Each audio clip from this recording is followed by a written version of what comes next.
Epione pain management and regenerative centre. ఇక మీ నొప్పులు శాశ్వతం కావు. నా పేరు కేఆర్ సూర్యనారాయణ.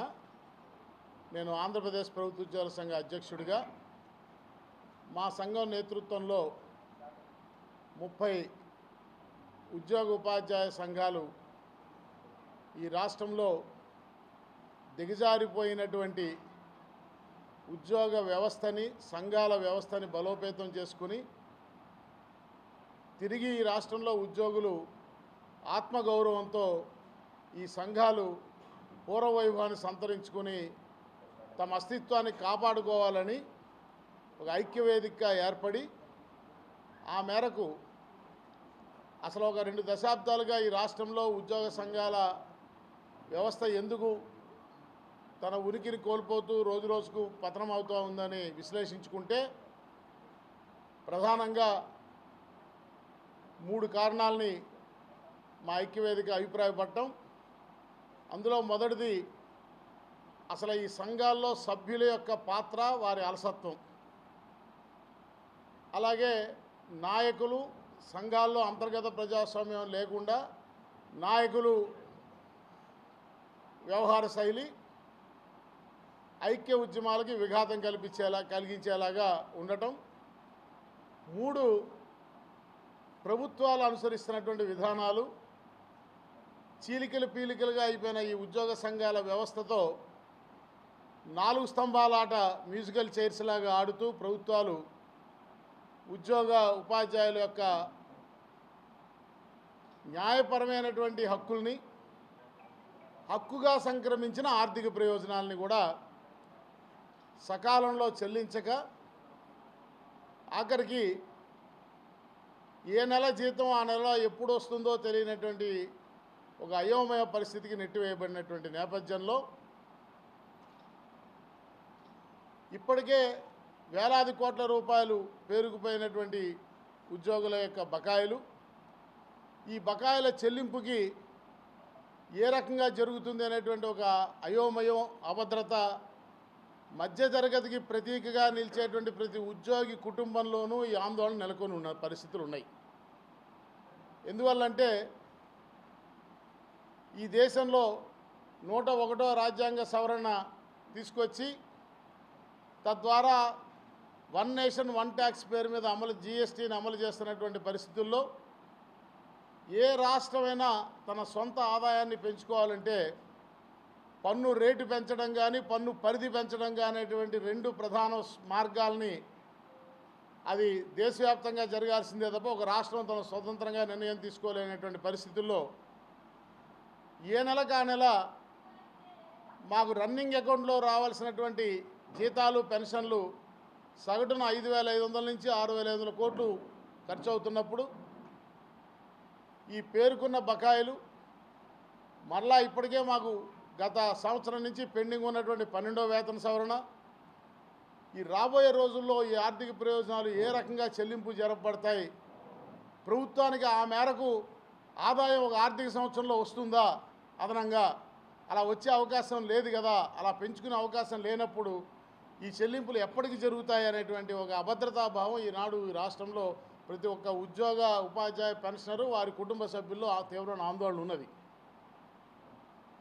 ఈ పరిస్థితుల్లో ఈ వ్యవస్థని బాగు చేసుకోవాలన్నా ప్రధానంగా వీటిని విశ్లేషించుకున్న మీదట ఈ ఐక్యవేదిక ఒక అభిప్రాయానికి రావటం, ఈ హక్కుగా సంక్రమించిన ఆర్థిక ప్రయోజనాలు అనేవి ప్రభువుల వారి దయ కాదు, రాజుగారు వేసే భిక్ష కాదు, ఇది ఉద్యోగుల హక్కు. వాటిని కూడా దయగా మారిపోతుంటే చూస్తూ మౌనం వహించలేక ఈ సమకాలీన ఉద్యోగ వ్యవస్థలో నిరుత్సాహంతో నిస్తేజంగా ఉన్నటువంటి ఉద్యోగుల్ని చైతన్యపరిచి ఈ రాష్ట్రంలో ఉద్యోగ సంఘాల వ్యవస్థను అందరినీ ఒక తాటి మీద తీసుకొచ్చి రాబోయే రోజుల్లో మా యొక్క హక్కుల్ని మేము కాపాడుకోవాలనే ఉద్దేశంతో రాష్ట్ర వ్యాప్తంగా ఉద్యోగుల్ని చైతన్యపరచవలసినటువంటి బాధ్యత ఉందని భావించి అందులో భాగంగా ప్రతి ఊర్లో ప్రధానంగా మేము ఈరోజు ఈ రాష్ట్రంలో ఉన్నటువంటి ప్రతి ఒక్క ఉద్యోగ ఉపాధ్యాయ పెన్షనర్కి సంబంధించిన 12 అంశాలని ఐడెంటిఫై చేసుకుని వీటి మీద ప్రతి ఊర్లో ప్రతి జిల్లా కేంద్రంలో మా సంఘ ఈ 30 సభ్య సంఘాల ప్రతినిధులతో ఉత్సాహవంతమైనటువంటి సభ్యులతో వారిలో మేము ఏ రాజకీయ పక్షాలని అప్రోచ్ కాలేదు. ఎవరు లేదు సార్, మేము మేనిఫెస్టో మేము చూడలేదు. ఇవాళ ఏదో ప్రకటించారంట కదా, మేము ట్రావెల్లో ఉన్నాం కదా, చూడలేదు. అయినా మేముగా ఏ రాజకీయ పక్షాలని పలానా అంశాన్ని మీ మేనిఫెస్టోలో పెట్టమని అభ్యర్థించలేదు. ఇక్కడ 2 విషయాలండి. ప్రాథమికంగా అసలు మా ఉద్యోగుల అంశాలు రాజకీయ అంశాలుగా మారటమే అసలు మమ్మల్ని ఈ స్థితికి దిగజార్చింది అనేది మా అభిప్రాయం. ప్రభుత్వం ఎంప్లాయర్, మాకు యజమాని, మేము ఉద్యోగి. సో మా యజమాని స్థానంలో ఈ రాజ్యాంగం ద్వారా ఎన్నిక కాబట్టి ఎవరు కూర్చుంటే ఆ కూర్చున్న యజమానితో వ్యవహరించాలి. దాన్ని రాజకీయ అంశంగా మార్చడమే మా దురదృష్టం. ఇప్పుడు ఏమైంది, కిందసారి సిపిఎస్ రద్దు చేస్తామని ఒక రాజకీయ పార్టీ హామీ ఇచ్చింది, అది ప్రభావితం చేసింది ఉద్యోగస్తులు. మరి ఆ సిపిఎస్ హామీ ఆనాడు పొంది ఉద్యోగులందరినీ మనకి రాజకీయ పార్టీ హామీ ఇచ్చిందని చెప్పి ప్రచారం చేసినటువంటి నాయకులు ఇవాళ ఆ సభ్యులకు మొహం చూపించిన పరిస్థితి ఏర్పడింది. సో అందువల్ల ఈ రాజకీయ హామీలు రాజకీయ పార్టీల మేనిఫెస్టోల జోలికి మేము పోవటం లేదు. మేము చాలా స్పష్టంగా చెప్తా ఉన్నాం. మా మీద కూడా చాలామంది అభియోగాలు పెడతా ఉన్నారు, కంప్లైంట్లు పిటిషన్లు పెడతా ఉన్నారు. మేమేదో మోడల్ కోడ్లో ఉండగా సమావేశాలు జరుపుతూ ఉన్నామని. నేను ఒక విషయం చాలా స్పష్టంగా చెప్తా ఉన్నా, ఈ దేశంలో ఎన్నికలు నిర్వహించేదే ప్రభుత్వ ఉద్యోగులు. సో ప్రభుత్వ ఉద్యోగులుగా మేమే డ్యూటీలో ఉంటే అక్కడ ఎలక్షన్ కండక్ట్ చేస్తాం, ఏది చేయాలి ఏది చేయకూడదు మేమే చెప్తాం. అలాంటి మేము ఇన్ హౌస్లో లోపల మా సమావేశం జరుపుకోవచ్చా లేదా అన్నది మాకు చాలా స్పష్టత ఉన్నది. ఈ దేశంలో ఏ చట్టము మా ఇన్ హౌస్ అంతర్గత సమావేశాన్ని జరుపుకోవడానికి వీల్లేదని నియంత్రించడం లేదు. దీనికి ఎవరు అనుమతి తీసుకోవాల్సిన అవసరం కూడా ఏ చట్టంలో నిర్దేశించబడలేదు. మరొక అంశం ఏంటంటే, ఈ మోడల్ కోడ్ ఆఫ్ కాండక్ట్ అనేది ఎన్నికలు స్వేచ్ఛగా నిష్పక్షపాతంగా నిర్వహించబడ్డానికి ఏర్పరచుకున్నవి. అంతే తప్ప దేశంలో ఎన్నికలు జరుగుతున్నాయి, మోడల్ కోడ్ అమల్లో ఉంది కదా అని జనజీవనం అంతా స్తంభించిపోవాలని, ఈ సమాజంలో ఉన్న వ్యవస్థలన్నీ నిర్జీవంగా మారిపోయి సుషుప్త చేతనావస్థలో ఉండాలని అక్కడ చెప్పలా. కాబట్టి ఎవరి పని వాళ్ళు చేస్తారు. ఇప్పుడు ఎక్కడైనా గొడవ జరిగిందనుకో పోలీసు వాళ్ళు వెళ్ళి వాళ్ళ డ్యూటీ వాళ్ళు చేస్తారు, దొంగతనం చేస్తే పోలీసు వాళ్ళు వెళ్తారు, ఇన్వెస్టిగేట్ చేయాలి, డ్యూటీ వాళ్ళు చేస్తారు. మేము మా సంఘంగా మా సమస్యలు మేము చర్చించుకుంటూ ఉన్నాం. దీనికి కొంతమంది రకరకాలుగా మాకు ఏదో అట్రిబ్యూట్ చేయాలని చూస్తూ ఉన్నారు. అన్ని జిల్లాల్లో మా సమావేశాలకి ఎన్నికల అధికారులు కూడా వచ్చారు, చూసుకున్నారు, రికార్డింగ్ చేసుకున్నారు. మా ఇక్కడ రాజకీయ ప్రసంగాలు కానీ రాజకీయ పార్టీలు కానీ ఎవరు అనుమతి లేదుగా అనే విషయం ధృవీకరించుకుని వెళ్ళారు. నేను మరొకసారి చెప్తా ఉన్నా, ఉద్యోగుల గొంతుకగా భయపడకుండా, కేసులు పెడతారని భయపడకుండా, ఉద్యోగ సంఘాల నాయకుల్ని తమ హక్కుగా సంక్రమించిన వాటిని మాట్లాడినందుకు పోలీసుల ద్వారా నియంత్రించేటువంటి నూతన ఒరవడి ఈ రాష్ట్రంలో ప్రారంభమైన తర్వాత ఉద్యోగులు ఆత్మగౌరవాన్ని కోల్పోయి టీచర్కి పదోన్నత అవకాశాలకి ఉన్న నిబంధనలు తయారు చేయడానికి ఏర్పరచలేని ప్రభుత్వాలు టాయిలెట్ల దగ్గర బాత్రూముల దగ్గర ఫోటోలు దిగమని నిర్దేశించే పరిస్థితికి వచ్చిన తర్వాత ఇంకా కూడా మౌనంగా ఉంటే, నెల రోజుల కూలీ జీతం అంటే మా 30 రోజుల కూలీ, పెన్షన్ అంటే మా 30 ఏళ్ల సర్వీస్కి ఇచ్చే డిఫర్డ్ శాలరీ, అది కూడా డిఫర్డ్ శాలరీ, అది పెన్షన్ అంటే.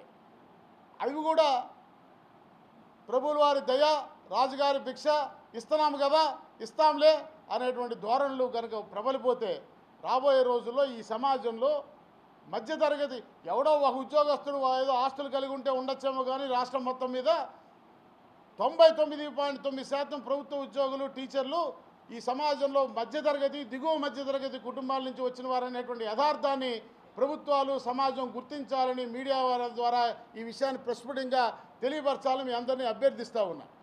సో ఒకరోజు 1వ తారీఖు రావాల్సిన జీతము, పెన్షను రాకపోతే ఇవాళ కుటుంబాల్లో ఉన్న పరిస్థితుల్ని అర్థం చేసుకోవాల్సినటువంటి అవసరం ఉందనే విషయాన్ని కూడా మనం చేస్తూ ఉన్నాం.